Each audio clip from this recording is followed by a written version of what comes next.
এই রাজ্য এত সুন্দর, কিন্তু এখানে এত ভয় আর ধ্বংস কেন? তুমি কি সেই যোদ্ধা যার জন্য ভবিষ্যদ্বাণী করা হয়েছিল? লোকটি অবাক হয়ে বলল, আমি শুধু একজন পথিক, কিন্তু যদি এই রাজ্যকে বাঁচাতে পারি তাহলে আমি যুদ্ধ করব।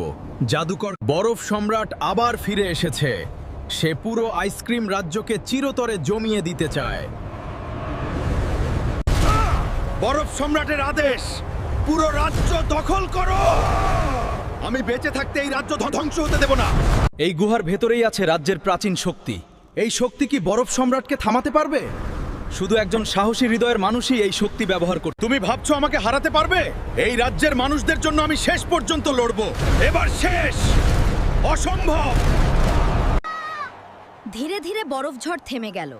আকাশে উষ্ণ সূর্যের আলো ফুটে উঠল। রাজ্যের মানুষ, যতক্ষণ এই রাজ্যে আলো থাকবে ততদিন অন্ধকার কখনো জিততে পারবে না।